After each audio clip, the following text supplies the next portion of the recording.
Bonjour et merci de recevoir Arc-en-Ciel Télévision chez vous. Merci de nous recevoir avec ce nouveau numéro de ce magazine au cœur de la science. Mesdames et messieurs, notre invité du jour, c'est M. Valéry Ngoïndala, à qui nous disons aussi merci d'avoir accepté notre invitation. Bonjour et bienvenue à cette émission. Bonjour cher Marcus, bonjour à toute l'équipe de l'Arc-en-Ciel TV. Alors, vous êtes directeur général des éditions Lumumba qui a publié justement ces livres qui est les vôtres. Donc, je vous reçois aujourd'hui en tant qu'auteur de ces livres. Éducation financière, vous êtes président fondateur de l'association panafricaine pour l'encadrement et la formation de la jeunesse. Vous êtes aussi directeur général des Afrinda Group. Vous êtes aussi initiateur, fondateur pratiquement de l'Institut international de l'éducation financière. Ces livres que nous sommes en train d'explorer dans cette émission est lu et critiqué par un lecteur au choix que j'ai pris. Alors, on va devoir les suivre et puis je vais devoir vous prendre. Premièrement, d'abord, cette formation a été pour moi bénéfique parce qu'elle m'a permis de quitter dans l'ignorance financière et d'acquérir une certaine lumière dans ce que je fais comme travail. Pour plus de bénéfices pour cela, ça va me permettre de bien gérer mes finances maintenant. Et pas seulement me limiter en gérant mes finances, mais permettre aussi à viser grand, à gérer les choses comme il faut. Et j'inviterai tout celui qui n'a pas eu le temps de lire ces livres, qui prend le temps de jeter un coup d'œil, surtout dans le mentorat. J'ai beaucoup aimé parce que c'est vraiment bénéfique, parce qu'on a toujours l'habitude de se dire que pour avoir un mentor, il faudrait que ce mentor ait beaucoup d'argent. Et pourtant, le mentorat n'est pas seulement avoir beaucoup d'argent. Même Messi a besoin d'un coach. Et vous aussi, vous avez besoin aussi d'apprendre dans les finances. Alors là, c'est le lecteur de ces livres, Éducation financière. C'est le livre qui ne promet pas à son lecteur pourtant de devenir millionnaire. Comme vous êtes chercheur et enseignant, doctorant à l'Université de Lubumbashi, vous le dites si souvent que la jeunesse est appelée à se doter d'outils pour gérer non seulement sa vie, mais aussi entretenir une bonne relation avec l'argent. Alors si ce livre ne promet pas à son lecteur de devenir millionnaire, ce livre vient alors apporter à son lecteur non seulement une manière pour lui d'atteindre de l'équilibre, mais aussi de mieux se préparer à la quête de l'éducation financière. Effectivement, heureusement que vous l'avez écouté. J'ai aimé le fait qu'il puisse souligner le cas de Messi. Messi, c'est le meilleur joueur du monde et il n'est pas devenu du jour au lendemain. Il y a un travail qu'il a fait dessus. Mais malgré ça, vous allez voir que Messi est toujours accompagné de coachs. Donc il ne peut pas mener un jeu ou entrer sur le terrain sans l'appui de son coach. Cela s'applique aussi dans les domaines financiers. Vous pouvez avoir ou ne pas avoir de l'argent, mais les mentorats financiers, les coachings financiers est nécessaire à tous les niveaux.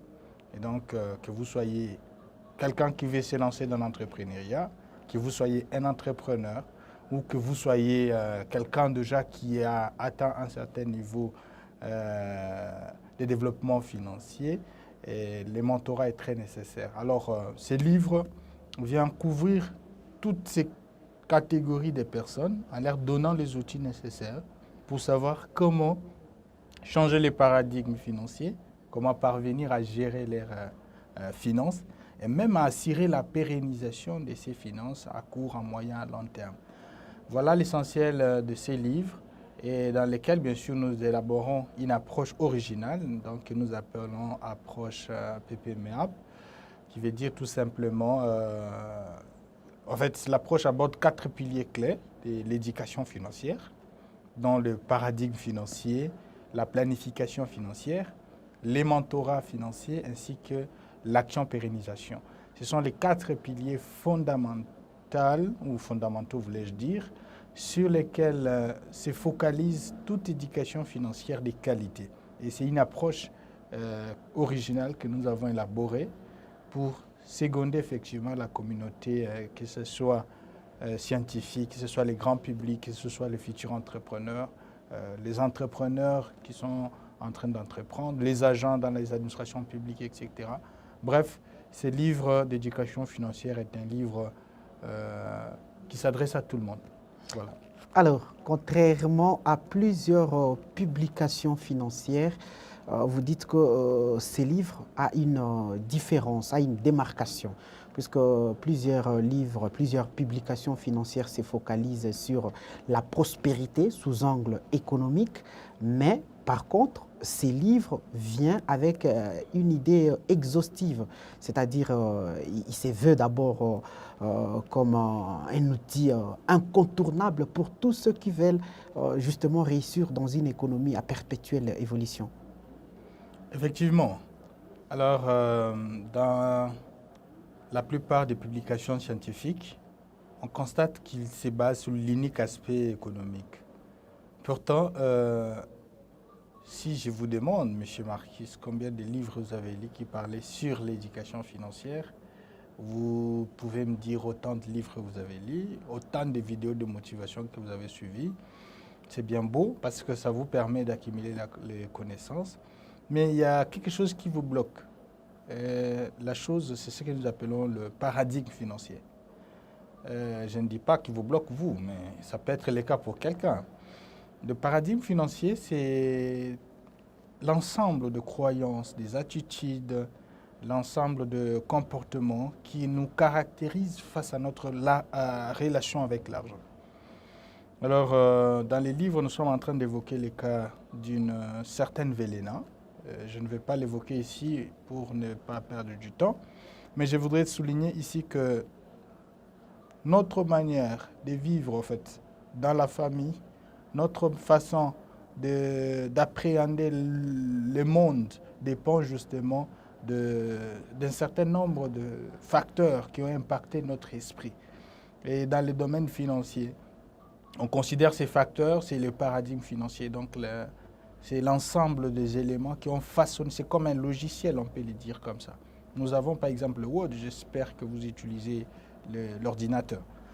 Nous avons le Word, ça vient dans un package qu'on appelle Office. Et dans le Word, nous avons Excel, nous avons PowerPoint, nous avons autant de mini-logiciels dedans. Ce que Excel va faire, ce n'est pas ce que Word va faire. Ce que PowerPoint peut faire, ce n'est pas ce que Word peut faire, etc. Cela veut dire chaque logiciel a eu des codes de base, a été programmé pour exécuter un certain nombre de tâches qui se limitent selon le code source ou selon le programmeur, la personne qui a donné le code. C'est de la même manière que nous pouvons appréhender la question d'éducation financière. On nous a dit des choses telles que l'argent, c'est la racine de tout le mot. On nous a dit des choses telles que le riche, ce sont les fétichères. Entre guillemets. Voilà, ce sont des fétichères. On nous a dit les gens qui sont riches, ce sont des orgueillers.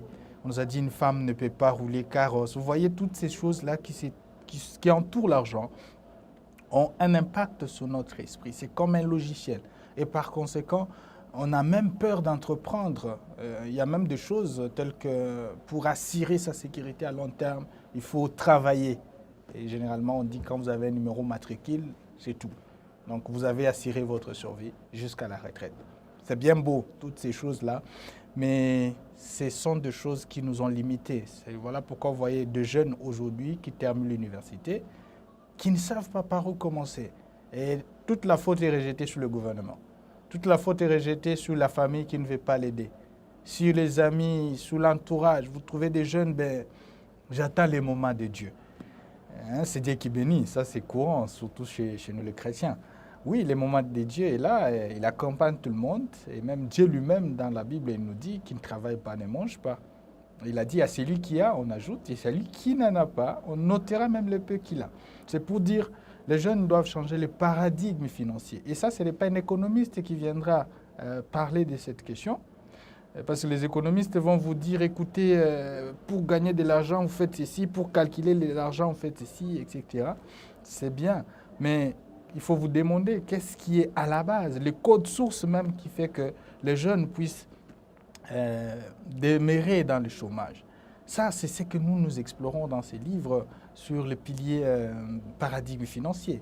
Ce qui fait que on ne sait pas entreprendre aujourd'hui. En fait, il y a tout un logiciel qui a façonné notre façon de concevoir l'entrepreneuriat, de concevoir l'investissement. On penserait même que voilà, pour avoir le courage d'entreprendre, il faut avoir un certain montant, un certain capital. Pourtant, on peut entreprendre à partir de rien. Donc, rien qu'au vendre une idée. Parce que l'entrepreneuriat même, de manière générale, c'est justement l'action visant à répondre à un besoin dans une communauté pour créer de la valeur. Et dans les domaines économiques, cette valeur est mesurée en termes de l'argent, money. Voilà. Et donc, il y a lié que les lecteurs, bien sûr, qui vont lire ces livres, puis changer les paradigmes, mais aussi de suivre nos formations, parce que déjà, comme vous l'avez annoncé, nous avons un institut, l'Institut international de l'éducation financière, dans lequel nous dispensons des cours de formation plus pratiques sur comment entreprendre, comment investir, comment gérer son argent. C'est là que je vous félicite parce que vous avez souligné une phrase au début. Je ne pousse pas les gens à devenir millionnaires, mais au moins assurer une certaine bonne relation avec leur argent. Parce qu'il y a eu des questions telles que des gens qui me posaient « Toi, tu n'es pas millionnaire, mais pourquoi tu viendras parler de l'éducation financière ?» Et à toutes ces personnes, j'ai dit « C'est bien beau de dire que je ne suis pas millionnaire, mais ce qui est vrai, je ne dépends de personne. Je sais me réveiller, dire je fais mes activités, je programme, etc. Je sais là où je commence et donc je ne suis pas là où j'étais. J'ai quitté un plan A vers un plan B. Et en faisant ces gestes, je dois aussi approfondir mes recherches, c'est ce que je suis en train de faire et avec l'équipe de l'Institut international de l'éducation financière. Nous sommes en train d'approfondir les recherches et aussi de mener des actions pratiques en accompagnant les jeunes qui veulent se lancer dans l'entrepreneuriat, mais aussi en les formant pour qu'ils deviennent des entrepreneurs assidus. Et donc, devenir millionnaire, ce n'est pas un fait en soi, parce qu'il y a des millionnaires qui sont nés dans des familles de milliardaires, on lui donne déjà les millions, mais nous qui sommes partis de zéro vers une autonomie financière où on ne sait pas dépendre d'un patron, on ne sait pas dépendre de... Voilà. Et il y a de quoi exprimer dans l'ouvrage parce que en termes d'éducation financière, ce n'est pas des millions qu'on voit. D'ailleurs, ça fait partie des vices qu'on a mis dans notre code source qui n'est autre que le paradigme financier limitant. Alors, vous avez parcouru presque déjà tous les livres à travers cette question que j'ai posée. Vous avez déjà presque amorcé aussi, hein, vous avez touché à toutes les questions peut-être que j'allais poser. Parce que du coup, lorsque j'étais en train de lire l'ouvrage, l'ouvrage explore notamment les fondamentaux du paradigme financier, la planification financière, le mentorat financier, le changement des paradigmes financiers, l'action pérenne pour la stabilité financière. Finalement, pour celui qui n'a pas encore lu ces livres et qui nous suit par exemple à travers cette émission, que peut-il comprendre à travers toutes ces notions? Qu'est-ce que ça veut tout simplement signifier?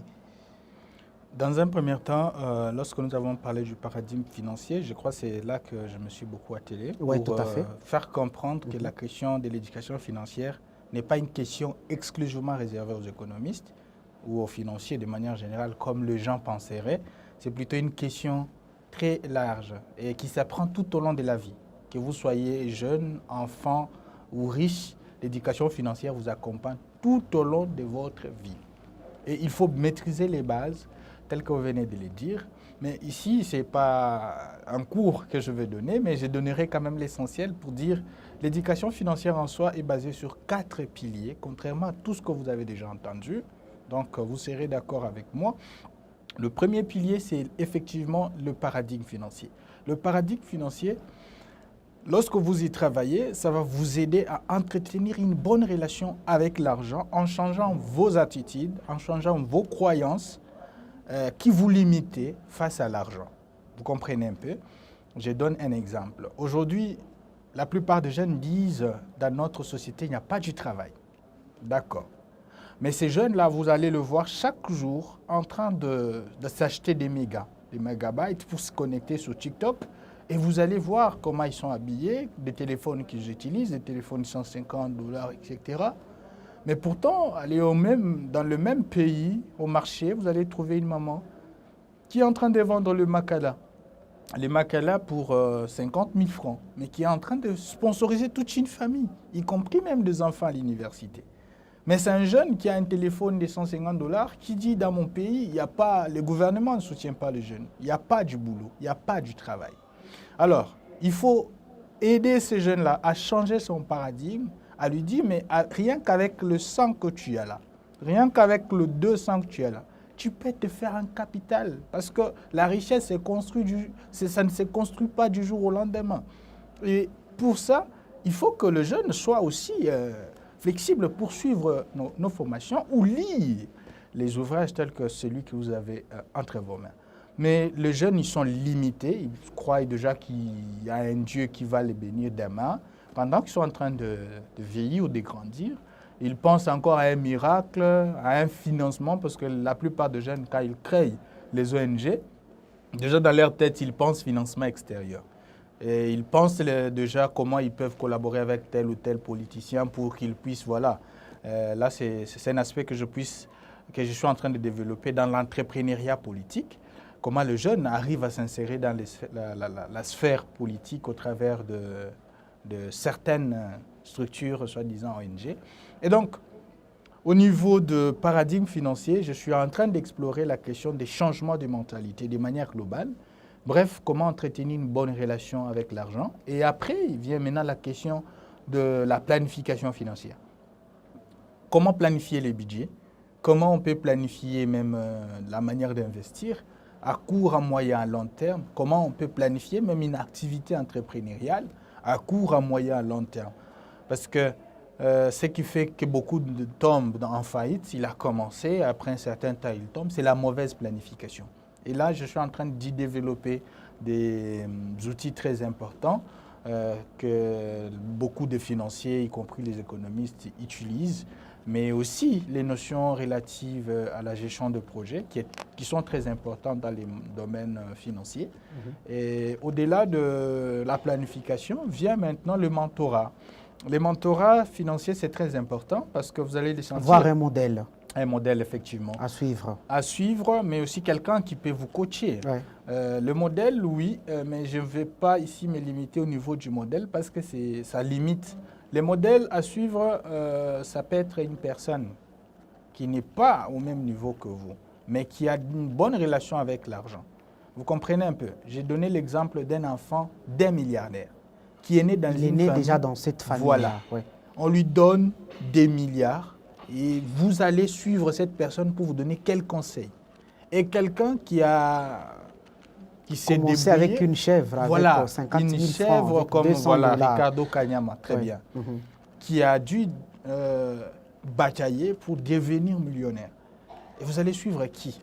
Parce que Entre l'autre, les deux. il est enfant, fils d'un milliardaire, il a des milliards. Et l'autre, il s'est bataillé, il s'est battu des $15.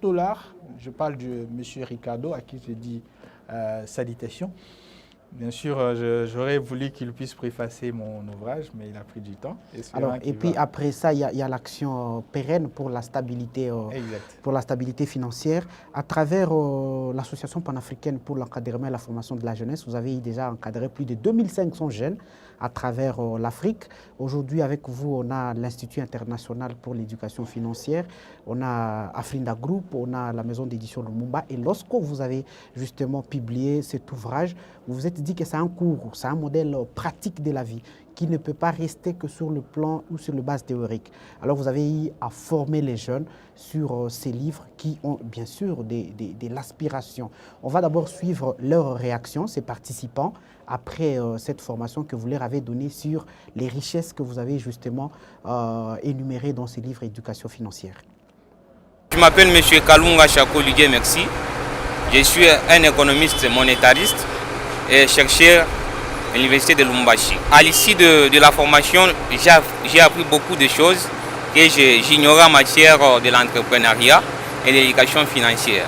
Parce que cette formation va nous permettre vraiment de nous initier à entreprendre en tant que professionnels. Parce que nous avons appris ce qui est de l'éducation financière, ce qui est paradigme financier, ce qui est de la planification financière. Je réponds au nom de Madame Lisa Kasseng Leimpo. Je vais commencer d'abord par les critiques positives. Ça m'a beaucoup aidé. La façon dont je dois commencer à gérer mes finances en tant que femme mariée, bien sûr, à contrôler bien mes dépenses, à surveiller bien mes dépenses, qu'est-ce que je dois dépenser et qu'est-ce que je ne peux pas dépenser. Est-ce que c'est important ou c'est pas important? Est-ce que c'est vraiment utile ou c'est pas utile? Est-ce que ça va produire ou non? Et sur le plan négatif, en tout cas, je ne trouve pas. Parce que ça m'a beaucoup aidé, ça m'a épanoui sur la façon éducation financière, comment gérer tout. Moi, c'est Raïs Chimanga. Je suis hôtelier de formation. Je m'appelle Ketia Poutou. Voilà, j'ai assisté à une formation sur l'entrepreneuriat. Ça a été une formation vraiment bénéfique, en tout cas je l'avoue, parce que ça m'a aidé. Ensemble avec des collègues derrière, ça nous a vraiment aidé à voir mieux, à voir clair par rapport à ce qu'on appelle l'argent. C'est-à-dire que nous avons une certaine vision, une certaine manière de voir de l'argent. On se disait que pour entreprendre, il faudra avoir beaucoup d'argent, il faudra avoir beaucoup. Pourtant, on a appris au travers de cette formation que pour investir, on peut commencer avec un petit rien, même avec un 10 $, 5 000 francs si il faut même 1 000 francs pour investir dans quelque chose et dans 1-2 mois, même dans une semaine, avoir... Moi je me dis le plus important, il n'y a pas, parce que les deux, ça s'accompagne, ça s'accorde, il n'y a pas l'un ou l'autre qui est plus important que l'autre. C'est important d'avoir les livres parce qu'on peut suivre la formation. On peut suivre la formation, on peut avoir certains éléments juste essentiels. Mais avec le livre, on aura vraiment c'est très important de s'en procurer parce qu'on va avoir plus, on va comprendre plus en lisant ces livres. Et voilà. Ça s'élimine pas par là parce qu'après formation, on a eu un brevet qui... bon, c'est vrai qu'on va le branler, voilà, on a réussi un brevet et tout ça, mais ça a été bénéfique parce qu'on a appris. Parce que l'essentiel, c'est pas d'avoir le brevet, mais c'est de l'essentiel d'acquérir même cette connaissance-là même. Et voilà, on a été certifié avec un brevet. Et aussi, grâce à cette formation, on a eu à bénéficier d'un mentorat. Mentorat, c'est-à-dire qu'on nous accompagne par rapport à un projet que chacun de nous, on avait au départ. On se disait comment s'y faire, comment se donner, comment se lancer. Et grâce à cette formation, grâce à cette association, voilà, nous avons bénéficié d'un mentorat et voilà, on a chacun de nous partagé notre projet, on sera épaulé par rapport à ça. Alors, lors de la formation, vous avez posé une question à ces jeunes. La question de savoir si ils aiment l'argent. Et ils vous ont dit non, si et seulement si nécessaire. Et votre préoccupation, comment ne pas aimer l'argent, sachant que l'argent nous accompagne dans toutes les circonstances de notre vie. Et là, vous êtes allé comprendre qu'il faut changer chez les jeunes le paradigme financier, la notion du paradigme financier. Effectivement, c'est ce que je disais tout à l'heure lorsque j'abordais la question du paradigme financier. Donc, notre relation envers l'argent. C'est vrai, ce n'est pas cette cohorte. Cette cohorte a été très dynamique et déjà, j'ai senti qu'elle a dû développer une bonne approche, en fait, une bonne relation dès le départ avec l'argent. Mais il y a une catégorie de jeunes à qui je m'adressais et lorsque vous leur demandez est-ce que vous aimez l'argent, ils vous disent non. Mais c'est drôle, hein? C'est drôle parce que comment ne pas aimer quelque chose qui nous accompagne presque toute notre vie, voire même après la mort. Parce que déjà, si je vous demande, Jésus vient bientôt, il viendra ressusciter les morts. Vous penserez à quel cimetière? Soyez sincères, soyez honnêtes avec moi. Kasangiri. Parce que c'est là, entre parenthèses, où il y a les gens riches. Pourtant, Kasangiri n'est pas le premier cimetière de la ville. Donc, c'est pour dire qu'il faut entretenir une bonne relation avec l'argent. Et ça s'apprend. OK. Alors, ces livres viennent alors finalement nous dire que la notion de l'éducation financière peut être appréhendée avec une rigueur scientifique. Et ces livres veulent être notre compagnon de route vers l'émancipation financière. Effectivement, parce que vous allez voir que l'approche PPMEAP, qui est notre approche taillée sur mesure, est en train même de faire appel à d'autres disciplines, telles que l'économie comportementale, la psychologie, la sociologie, la communication même. Vous allez voir que nous ne sommes pas limités exclusivement à l'angle économique. Bref, nous sommes en train de développer une approche plus ou moins scientifique de l'éducation financière, mais aussi permettre à ce qu'elle soit transmise de manière très claire et précise pour permettre à ce que la personne l'implémente dans sa vie. Alors, merci beaucoup, Monsieur Valory Ngoindala, pour toutes ces explications sur ces livres qui est le vôtre, Éducation financière. Merci d'avoir accepté notre invitation. Merci, M. Marquis. Merci à tous les téléspectateurs et à l'équipe de Arc-en-Ciel et à très bientôt. Alors, je rappelle que les livres est édité par la maison d'édition dont vous êtes le directeur général, maison d'édition Lumumba. C'est donc là-bas que vous pouvez retrouver ces livres, fidèles téléspectateurs. Monsieur Valory Ngoindala, je rappelle aussi que vous êtes doctorant, chercheur et enseignant à l'université de Lubumbashi, directeur général aussi de Afrinda Group et président fondateur de la formation, donc l'Association panafricaine pour la formation et l'encadrement de la jeunesse, aujourd'hui initiateur de l'Institut international de l'éducation financière. Merci, mesdames et messieurs, de nous avoir regardés au prochain numéro.